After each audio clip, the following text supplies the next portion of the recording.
readers, welcome to Sourcebooks Kids Book Buffet. We're so excited to have you today.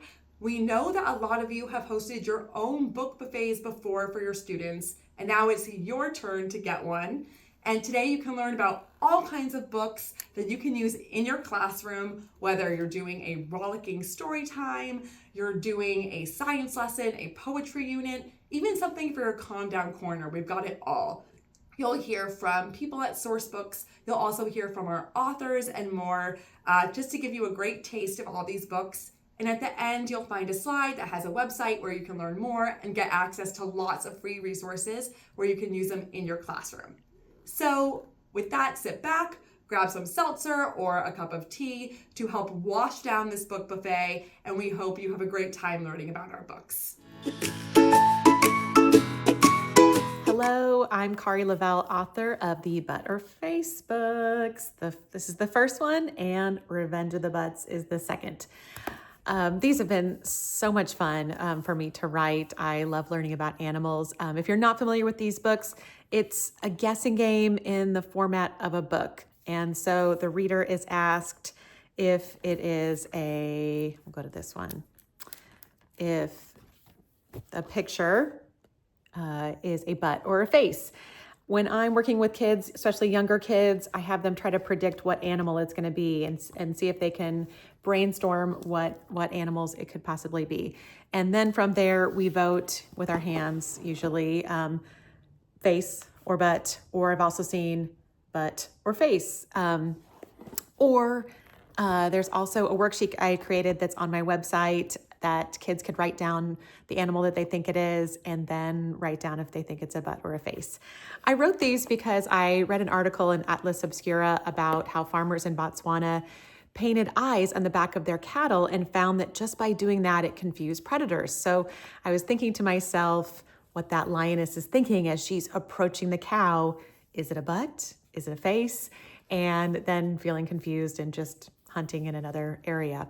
But that really sparked some curiosity in me, and I started researching other animals. When some different activities and ways to use this book with preschoolers and younger kids or struggling readers, I like that you can break it down and just do the question, butt or face, and being able to identify those letters. If you can probably guess it says butt or face, just if you know the B and the F. And so I didn't show you the answer on this first one, but so on this one, we can ask, is it a butt or a face? And then on the next page, we can find the answer in bold. It's a butt. And so for younger readers, I might just identify this is the QI of a dwarf frog and keep going. I may not get into all the details as I would maybe with older students or on second or third or fourth readings. I would just stick to the question. With older readers, I was a substitute in a fifth grade classroom, and I was working on these books. And so I had them create their own animal and then talk about adaptations and why that animal is the way they are and how that would help them adapt. And then I did a who will win twist that students paired up together, and then they decided who would win with their imaginary animals. So it's a great way to talk about adaptations and other STEM-focused topics that are being taught in the classroom, but do it in a fun and creative way.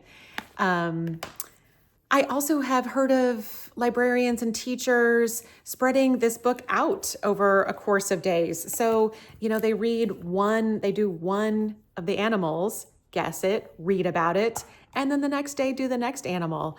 I've seen it also with even adults playing the game and having them learn more about animal facts in our world. I think that it's also important to know that there's an educator guide from Sourcebooks that is on their website as well as mine. And there's also double-sided bookmarks that you can find the link for that have butt on one side and face on the other. So that could be a fun way to vote. And there's also an event kit on my website that is the same idea. It's a paper plate that kids can color that has butt on one side and face on the other. If you have more ideas on how to use this, I would love to hear about it. And the sky is the limit. Thank you so much for watching, and I hope you enjoy these books. Also, I should add, if your students are enjoying these books, the third one is coming out September 2025, and the fourth and the fifth and the sixth ones in the series will be coming out in subsequent years. Thank you for all that you do for our young readers. Hey everybody, it's Mr. Greg. I'm so excited to be partnering with our friends Sourcebooks for their Elevate virtual session. I love Sourcebooks because, number one, their books are so incredibly inclusive and diverse and represent all of our families, all of our students. They're just such inclusive books, and that's one of the reasons we love Sourcebooks. The other reason I love Sourcebooks is because of these books. The How to Catch books are one of our favorite series in my classroom and in our home. Our daughter loves them. I love using them in my classroom. So I wanted to take a couple of minutes to talk to you about why we love these books so much and how to use them in the classroom. So I remember, I had seen some How to Catch books around and never really read them, didn't really know much about them. And then I was looking for a book to read for St. Patrick's Day, and I picked up How to Catch a Leprechaun and read it to my class, and they absolutely loved it. They laughed, we had amazing conversations, they were making great predictions, they were noticing, and they just absolutely loved it. And anytime my kids love a book like that, anytime it elicits that kind of a response, I'm all in. And so that's what turned me on to the How to Catch books. And now these are a staple in our classroom because A, there are so many of them, right? They have so many amazing ones. How to Catch a Dinosaur, Santa Claus, How to Catch a Monster, a Mermaid, Gingerbread Man. There's the new one, How to Catch a Groundhog. I love all of them. I love the consistency of the book. So once you've read one, then the kids are going to know the style of the book. They're going to know the premise of the book. And I love that. And one of the things I love is that it helps the kids make connections. And so they will connect back to all of the other How to Catch books that we've read. And we know how important those connections are, and they can make connections to their own lives as well. And so we love that part of the books. I love the vocabulary. This is one of probably my number one thing about the How to Catch books that I love is there are some really powerful vocabulary words throughout all of the books. And that's a huge gap in our students across the board. Every teacher I talk to, vocabulary is something we struggle with. So anytime books have that really strong, rich vocabulary, we love that. And so these have great vocabulary. So we make sure that when we come across those words, we do an explicit vocabulary lesson on those words. So for example, when I'm doing How to Catch a Mermaid, hey you two, come follow me. I need you on my team. The water's where we need to plan our mermaid catching scheme. And so I'd be like, and this is how I teach vocabulary in my class. So let me start over. Hey you two, come follow me. I need you on my team. The water's where we need to plan our mermaid catching scheme. A scheme is a plan. And then I keep going. Then at the end, we do explicit vocabulary instruction on those vocabulary words. So when I'm reading, I'll do it kind of on the fly, just, a scheme is a plan and keep going. Then afterwards, we come back and do really in-depth explicit vocabulary instruction. Of course, these books are great for making predictions. And so we do this lots of different ways. What do you think the book is going to be about? Oh, it's going to be about a mermaid. Well, how do you think they catch the mermaid? Do they catch the mermaid? And then what we'll do is I reach into my bag of tricks and pull out my first trap. Ooh, what do you think the first trap is? And the kids will have some ideas. So we make those predictions. I'll catch my monster right away. It'll be a snap. And then I'm like, ooh, what was the trap? Oh, it was the shark. Okay, did it work? What do you think? Do you think the shark trap worked or no? Right? And then we make those predictions, right? So that's how we use it for predictions. We talked about those connections between the stories and between, those personal connections, those text to self. Another thing that we talk about and that these books are really good for is that we can learn from the text and from the illustrations. So sometimes we learn from the pictures even when the words don't tell us things. So, okay, he's stronger than I thought, but I'm not finished yet. I'll catch him in my super sticky ninja nabbing net. So it's a super sticky ninja nabbing net, but in the picture we can see it's silly string. So we're talking about, well, we know it's a super sticky ninja nabbing net, but what is that? And so the illustration tells us it's silly string. So we talk about, like, what did we learn from the text? What do we learn from the illustrations?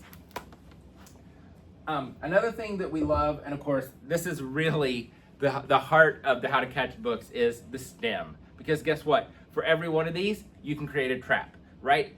A leprechaun trap, a mermaid trap, a Santa Claus trap, a monster trap, a witch trap, a groundhog trap.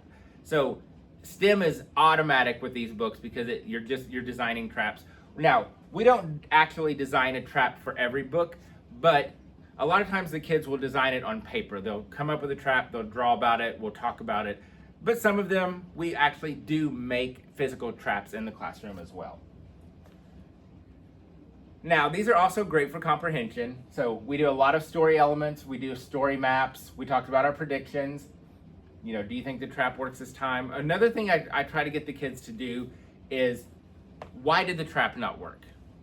What could you have done better? So we try to get them to do some higher order thinking, a little bit of problem solving as well. So got our story maps, we can do beginning, middle, and end, first, next, then last. We can do the plot. So great for story elements, great for predictions, and also great for grammar and writing. So pretty much for every book, How to Catch book that we read, we'll do an adjective lesson to describe the character. So the Easter Bunny, he was small, he was smart, he was a hard worker, he was sneaky, he was funny. So we try to do some adjectives for all of that, so get some grammar in. We also incorporate writing.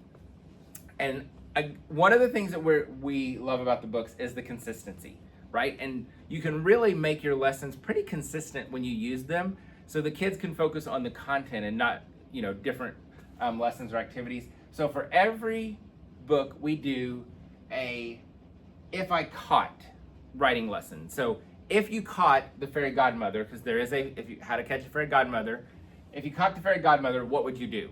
Or if you caught a snowman, what would you do? Or if you caught a dragon or a turkey, what would you do? So if I caught a fairy godmother, I would ask her for candy. I would ask her to teach me how to fly. And so the kids can then write and draw about those. So we get in some writing, we get in some grammar, and we can integrate other subjects. Obviously, you can pull in some science, right? You can even pull in social studies. Like when you do How to Catch a Dragon, like you could tie that to Lunar New Year, so you're pulling in some social studies. But one of the ways that we integrate another subject is math. And so for every How to Catch book, we have a graphing question, which can also lead into opinion writing. So there's another writing there as well. So How to Catch a Mermaid, the question is, do you like mermaids? And I've got 3 people who said no, so I'm gonna have to work on those kids. Do you like rainbows or unicorns? Here's something else that we're doing with this. We're also doing language development. So the kids, when they're voting for the graph, they come up to the front of the room and they say, I do like mermaids because, or I do not like mermaids because. Or they might say, I like rainbows because, or I like unicorns because. So they're voting, so we're getting the math, but we're also getting that language development in there as well. And then when we're done, we count, we compare, and then the kids do their own graphs, so we're doing data analysis. So hitting a lot of math standards as well. And of course, like we said, lots of STEM opportunities and art. So for every book, we always do a fun art project. Here's a good example of a STEM project for How to Catch a Leprechaun. I bought plastic gold coins at the Dollar Tree, and they're stacking the gold coins to see how tall their tower can be. How to Catch a Mermaid, we used dot stickers and made mermaid tails. How to Catch a Monster, we cut up sponges and they got to paint a monster. So each one of these has some really great STEM and art ideas as well. And finally, and this is one of the things, I love these. We do these several times a year. We don't do big room transformations a lot. We do one big room transformation a year, that's it. But several times throughout the year, we do theme days. And theme days are typically tied around a book or a topic. So we've done Mermaid Day with How to Catch a Mermaid. We've done Monster Day with How to Catch a Monster. And so they're really simple days. Like we might put an image on the screen. Like for Mermaid Day, I blew up some balloons. We might have some, our LED lights are colorful to match. And then we just do lots of different things. Like mermaid math. Like obviously we read How to Catch a Mermaid, and then everything we do that day is mermaid themed, right? Mermaid phonics, mermaid math, the graphing. We do the mermaid art project. We do a mermaid snack. And so it's just a way to kind of incorporate the book, but making it a whole fun-filled day. Nothing crazy. There's literally zero setup unless I blow up some balloons. Everything else is just things we're already doing.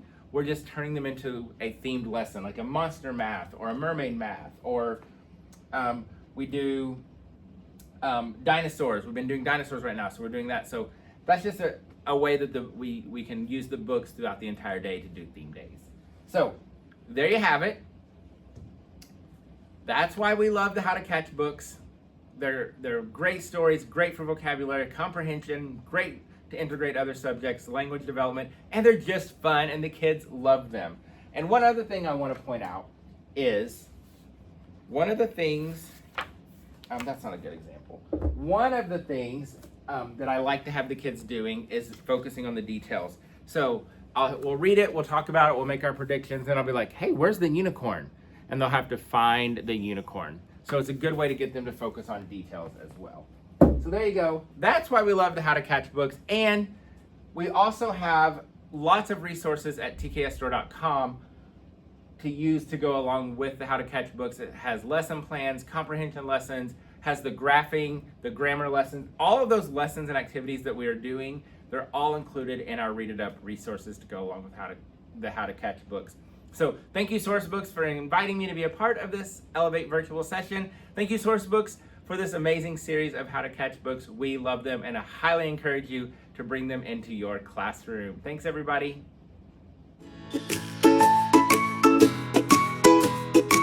Hi, I'm Jess Hitchman, and I'm the author of the picture book Axolotl and Axolitl, which is illustrated by Sarah Rebar.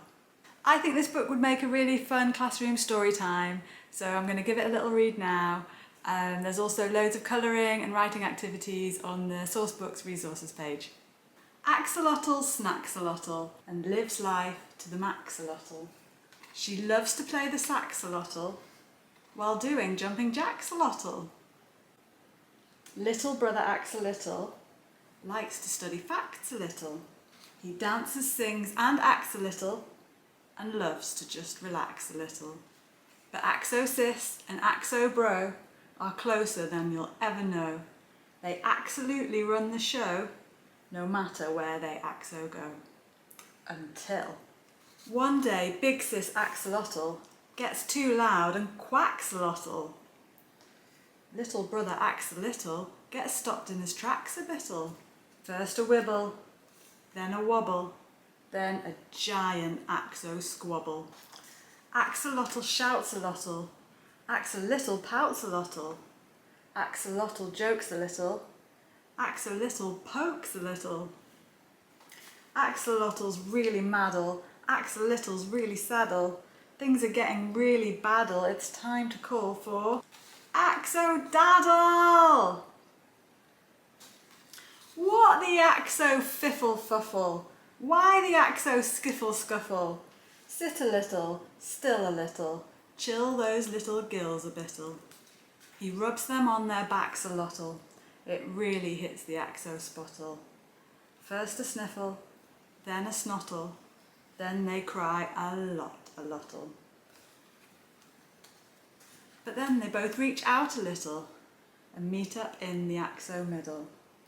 They wipe their axolotl eyes and then they Axo-apologise. What a silly Axo-pickle! Shall we try an Axo-tickle? First a wriggle, then a jiggle, then a giant Axo-giggle. Now Axolitl and Axolotl read facts on jumping jacksolotl. They relax while sharing snacks a lotl and cuddle to the maxolotl. So thanks so much for listening to Axolotl and Axolitl. I hope you enjoyed it and I hope you find a place for it in your classroom. Hi, I'm Lisa Katzenberger. I'm the author of many picture books for children, including I Can Do It Even If I'm Scared, Finding the Brave You, which is illustrated by Hannah George. This is a book that helps children face their fears and find the bravest version of themselves. I was inspired to write this story after a therapy session where I was working on my anxiety and fears. My therapist taught me a cognitive behavioral technique called acting as if. She told me that when I was afraid of something, I could do something that kids do all the time, just pretend. By pretending to be brave, I was able to face my fears. Because kids are really good at pretending and they can have lots of fears too, I decided to turn this idea into a story that would be accessible to children. And I can do it even if I'm scared. Readers will meet cheetah, gator, and elephant, who each have a specific and unique fear that they are trying to overcome. There's even an activity kit to help students think through this exercise. They can use this document to reflect on a time when they felt scared, and then write about it, talk about it, or draw a picture. Next, ask your students to think about how they could act differently the next time they felt scared, and have them share what they would do. Now they have a plan. This kit also includes instructions for a craft to make affirmation sticks and a coloring page. We also have an educator's guide available to use with this story. It includes features like pre-reading questions and activities, vocabulary review, imagery discussion, and tips on how to continue the story. Thanks for watching. I hope you enjoy using I Can Do It Even If I'm Scared, Finding the Brave You in your classroom. Hello, everyone. My name is Alda P. Dobbs, and I am the author of Barefoot Dreams of Petroluna and its sequel, The Other Side of the River. And I have an upcoming picture book. It's going to be released September 2nd, and it is titled The Giving Flower, the story of the poinsettia. And this book is about the history of the poinsettia, and it starts from the Aztecs and it goes all the way to modern times. And the reason I wrote this book is because I'm always trying to find connections between Mexico and the United States. I was born in Mexico and moved to the United States when I was very young, but I've always had this fascination to create bridges between both nations. And I knew the poinsettia was from Mexico, but once I started doing the research, I found out that it was the Aztecs who discovered the flower and cultivated it, because in the wild, it grew really, really tall. It's a big bush of flowers, or red flowers, that looked a little similar to what we have now, but they were a little more stringy and not as full. But this history just fascinated me, and I had to share it with the world because there are so many other things out there that are waiting to be discovered too. And I want kids to be curious and seek those wonders out there. And I came up with an activity guide here of ways you could use the giving flower for your classroom. And I'm going to start with science because my background is in physics and engineering, so I gravitate more towards science. So one way you could start with kids is by doing the anatomy of the flower. You could start by labeling, discussing the root system, the stems, the flowers. And what's fascinating about the poinsettia is that you have the leaves, which are these green things here. Those are the leaves. But you have these red leaves here. They're modified leaves called bracts. A lot of people think they're petals, but they're actually bracts. And the actual flowers are these little tiny yellow ones in the middle. And you could discuss with children that they're really, really small, but in order to attract pollinators, this flower had to evolve to have really big, bright red leaves to attract those pollinators to these tiny little flowers. Otherwise, the little flowers are hard to see, even for bees. So you have these big, large red bracts that attract the pollinators. So that's a very interesting thing children can learn within the anatomy of the flower. And for the older kids, they can learn about grafting. The grafting pretty much is giving a plant a buddy, right? It's when you take part of a plant, like a stem, and attach it to another plant so that they grow as one. And this allows the plant to grow stronger, and it allows you to develop new kinds of flowers, new colors. And it also allows it helps the plant grow better in certain conditions. So this is something that children could learn, and they could also do an activity using colored pipe cleaners. And they could, twist them, they could make their own grafting, and they could create a new color, a new flower. And another topic in science would be photoperiodism, which is how plants know the seasons, right? Because plants need to know when to grow, right? Bloom, when to rest, and they do that based on how much sunlight they receive. So poinsettias are special because they need long nights and short days to turn red. And that's something you cover with kids in a science setting. Growers, in order for poinsettias to turn red, growers have to cover them in a black cloth in order to keep the sunlight away, and that's when they start turning red. So it's something children could learn. And one activity they could do is they could make a paper sun, paper moon, and have one child in the center acting as a poinsettia, and as they revolve around him and or her, and the sun, there's less light, then it starts turning red. So that's one activity you could do with in class. Also, another in moving on beyond science, there's also a lot of cultural connections, social studies.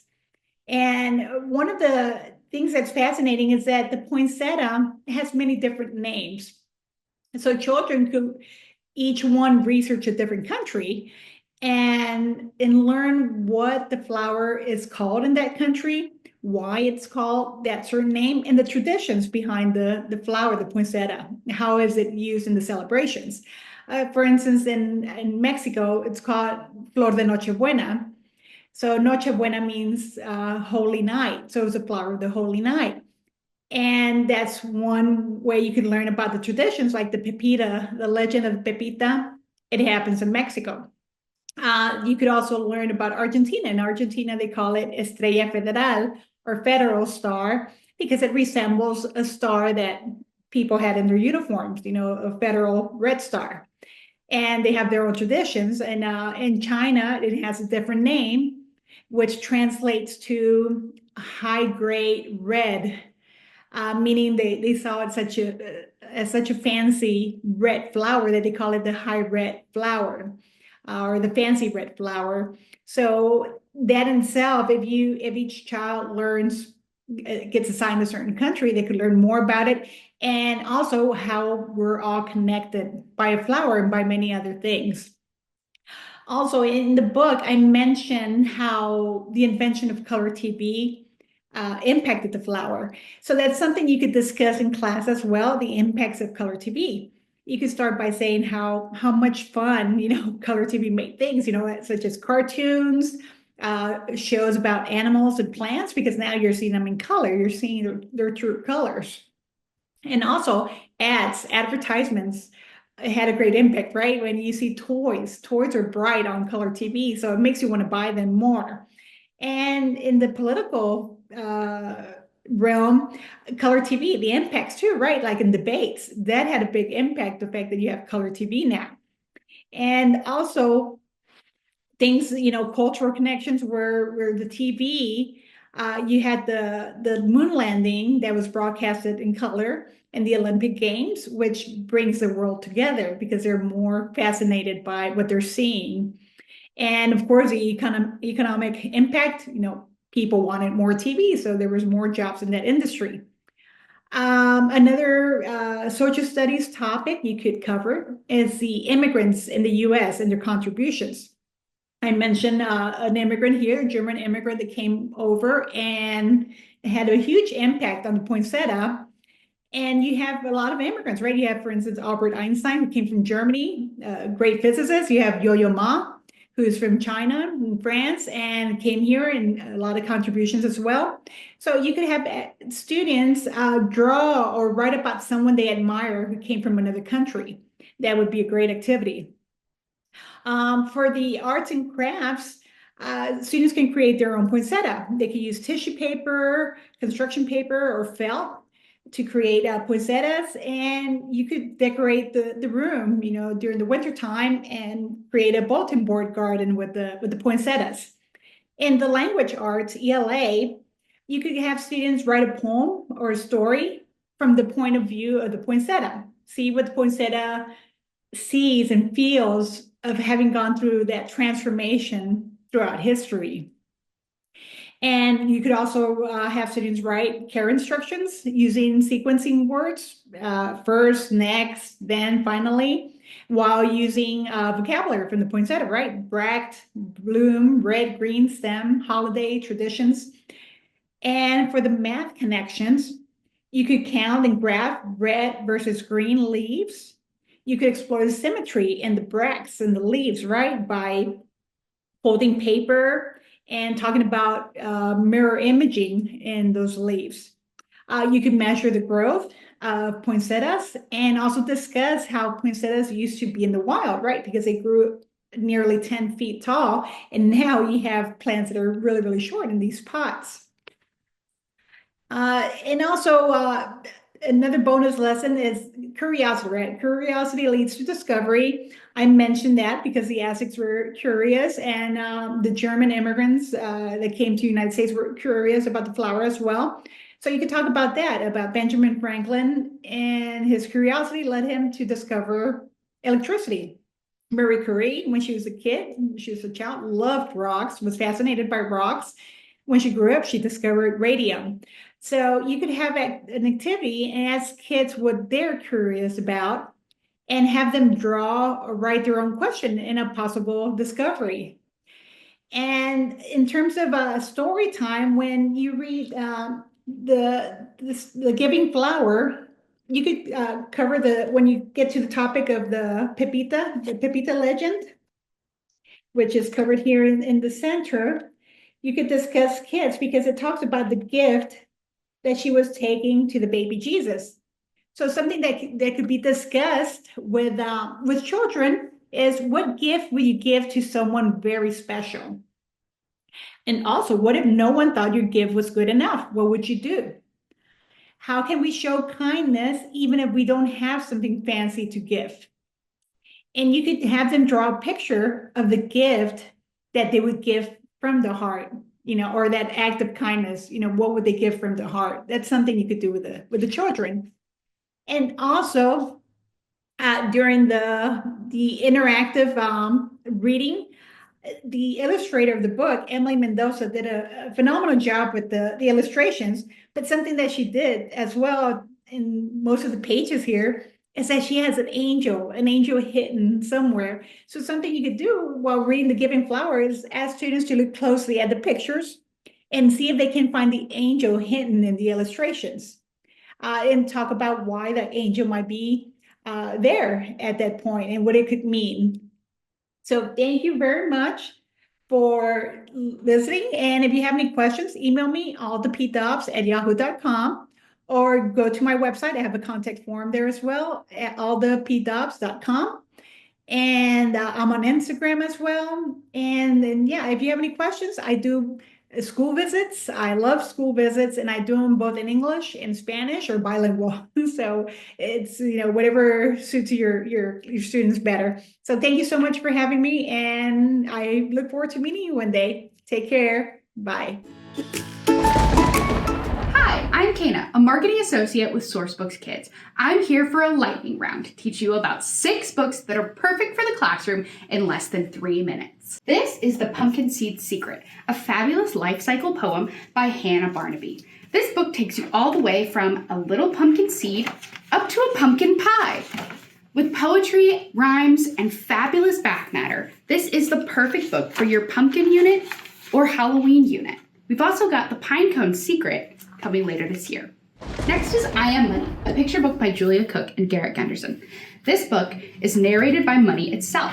It teaches kids how to earn, spend, save, and even give away money with major Schoolhouse Rock vibes. This is perfect for your early financial literacy units, or if you want to raise money as a class for a project. Next is a fall favorite, The Leaf Thief by Alice Hemming. If you haven't seen this hilarious squirrel trying to figure out where his leaves went, you're missing out. This is the perfect storytime read aloud for fall, and it includes back matter on all the seasons. We've also got The Snow Thief and The Flower Thief out as well. Can You Dance Like a Peacock is a favorite of mine. This picture book by Rekha S. Rajan explores animal communication through movement. This is perfect for your movement breaks, dance breaks, or as a fun way to start the day. Encourage your students to dance like a peacock, strut like a gazelle, or wiggle like a honeybee. Up next is Cute Animals That Could Kill You Dead by Brooke Hartman.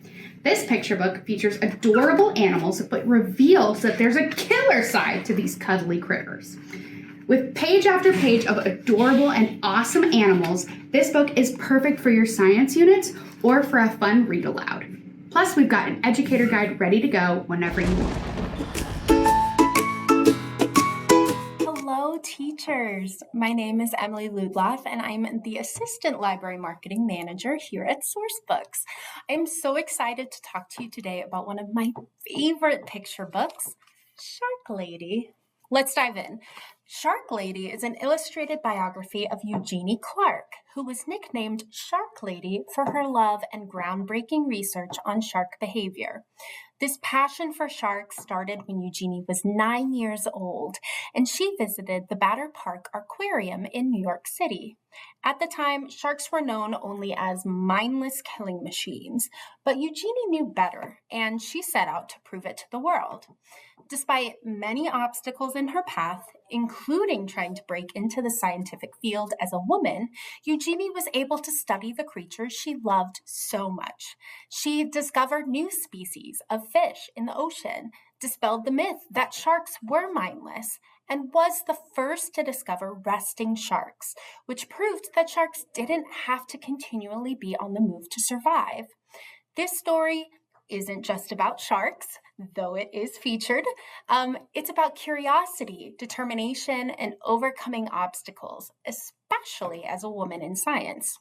Eugenie also cared a lot about ocean conservation and was a pioneer in the field of scuba diving for research purposes. I mean, doesn't Eugenie sound like an amazing person? I would have loved to meet her. Like Eugenie, I'm a big ocean lover and find much of it fascinating and amazing. Going to the ocean is one of my favorite things to do. Eugenie was a pioneer in ocean studies, and it's important to learn about her amazing achievements. So, how do we bring this book into the classroom? Well, there is plenty of ways. First, if you open the book and you go towards the end, let's get to there. There is an amazing timeline of Eugenie's life in the back of the book, showcasing some of her most important achievements in her life. You can use this timeline as an example to create other timelines of important scientific figures like Eugenie, or even research more into Eugenie's life and add other moments students find important into the timeline. One of my favorite parts of this book is the end papers, as you can see here. They have drawings of ocean inhabitants with their scientific name underneath. Have students pick one of these creatures to see that they see somewhere in the book, research it, and then write their findings. They can draw their own sketch of the fish, list where they are known to live, their habits, and any other important information they find in their research. You can also have students compare and contrast shark species, explore marine ecosystems, and play the role of marine biologist. Shark Lady can also spark meaningful conversations about personal growth, dreams, and breaking boundaries. Not only can students discuss how Eugenie showed bravery and determination, but how she faced a lot of problems in her life and worked hard to find solutions. Have students go through the book and choose a problem Eugenie faces, and then discuss how she found the solution. For example, in the book, Eugenie faces those who believe sharks are mindless. So, to prove them wrong, she devises an experiment to train sharks like you would train a dog, to show that they are intelligent. Of course, her experiment worked. She found that sharks were able to retain their lessons for 2 months afterwards. Of course, you can also challenge stereotypes, just like Eugenie did. Have your students write down 3 things they've been told about the ocean.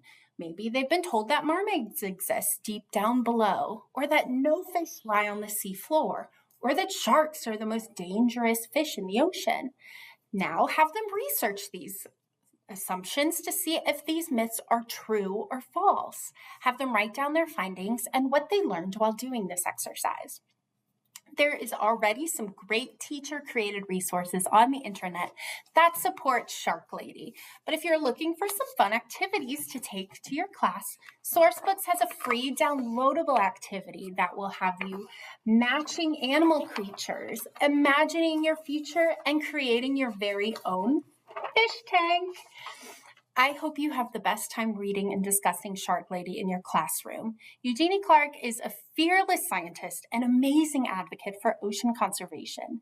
And there's so much that we as humans can learn from her. Thank you so much. Hi, if we don't already know each other, I am Stephanie Higgs, better known on Instagram as Little Miss Gifted, and I am so excited to share with you today one of my new favorite resources for the classroom. So two of my biggest passions are classroom or behavior management, and then establishing what we call a neurodiversity affirming classroom. And so when we think about neurodivergence, that simply just means the ways our brains can be wired differently, whether that's ADHD, autism, intellectually gifted, OCD, Tourette's, dyslexia, the list goes on and on. But when we have this classroom full of student brains that are all wired a little bit differently, we call that the neurodiversity of our classroom. So when we think about the school day, it can even be challenging and dysregulating to us as the educators. Think about the neurodiverse makeup of all of your students and how dysregulating our typical day in the classroom can be. So one of the biggest lessons I've learned in some recent research is the idea of co-regulation before self-regulation. And so what that simply means is that we as a class are teaching ourselves all together a few different strategies that we can use to self-regulate before we're expecting students to attempt that on their own. So ultimately, I would find a book like my Calm Down book. This would eventually end up in a calm corner of the classroom. But before I put it there and just hope that students knew what to do with it, I would use this in an introductory lesson as a read aloud, and we would call that co-regulation. So all of us would sit together. We would go through this book page by page. And what I love about the Calm Down book is that it features numerous different strategies for self-regulation. So even this beautiful cover, you'll notice, has all of these different pieces of confetti that fall in a slow and calming way. So one regulation tool that I like to teach students with that page is to think about all of those things falling down in the jar, like all of our different thoughts, right? Sometimes we're filled with thoughts and energy. Energy is a big piece of neurodivergence as well. And when we're trying to regulate ourselves, we want that to sift down slowly. Now, I am a sparkle queen, so this happens to be my favorite page because students are able to take kind of a cloudy day and find some rainbows and sunshine within. So this happens to be my favorite page. However, in terms of all the strategies that I like to teach students, another favorite is square breathing. This is a great technique for self-regulation, and I love that this text models explicitly how that should be done. And then we as teachers can sit with all of our students and practice that co-regulation technique together. And then I have to tell you, I have piloted this book with several groups of my students. This is everyone's favorite page. If your students are dysregulated, nothing will calm them down quicker than getting to pet the puppy. This is the softest puppy I've ever felt in my life. And so this is a great way that students can self-regulate as well. So just to refresh, I want to make sure that we all are kind of learning kind of these new skills in this neurodiversity affirming classroom environment. And so teaching co-regulation before self-regulation is really important. And so that might mean when we come back from lunch or from recess or from PE and all of us are really excited and energized, that wouldn't be a time we would do a brain break, right? We're doing a brain break when students are restless and they've been sitting for too long. But a great strategy would be to co-regulate when we notice that the energy is high throughout the classroom and we want to kind of calm that back down.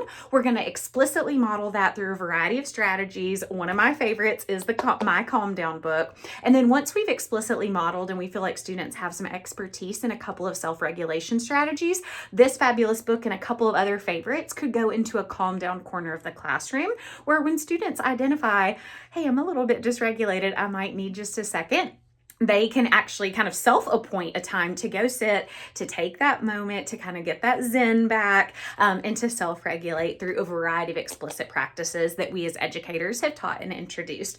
Now, it can be tricky to do those on the spot. So once again, I'm so thankful to have a resource like My Calm Down Classroom as part of my classroom library. My students are obsessed. I know yours will be too. And I am so excited for this to enter the world July of 2025. This is an absolute essential for your classroom in the 2025-2026 school year.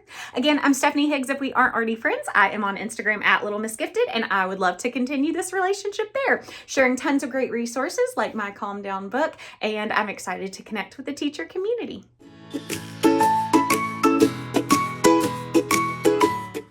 Oh, hi Dino friends. Would you like to read my favorite book?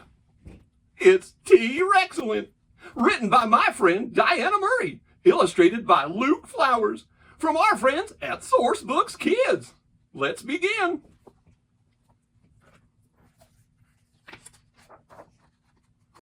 Hey, that's me! Hooray, hooray! It's Dino Day! The dinosaurs are on their way! The ground starts shaking. Here they come! Thumpa, bumpa, rum-tum-tum! Swinging tails and stomping feet, they march and dance right up your street. With horns and spikes and bony frills and pointy teeth that give you chills. The dinos are a rowdy crowd, and when they sing, it's extra loud. 1, 2, 3, roar! Let's all do the dinosaur. Stegosaurus, Brontosaurus, everybody join the chorus. 1, 2, 3, roar! Let's all do the dinosaur. When dinos find your backyard pool, they jump in shouting, "Dinos rule!" They think that it's the local swamp. They splish and splash and stomp and romp. They chomp on every backyard tree as if they're biting broccoli. They munch and crunch as branches crack, but T-Rex wants a different snack. He needs some help to mix and bake. His favorite treat is lava cake. The top erupts with oozing goo, just the way volcanoes do. The perfect cake for Dino Day. The dinos eat and laugh and play. Oh, so much fun. When baby dinos hear the fun, they hatch from eggs one by one. They roar and hop and run amok. All kinds of dinos and a duck.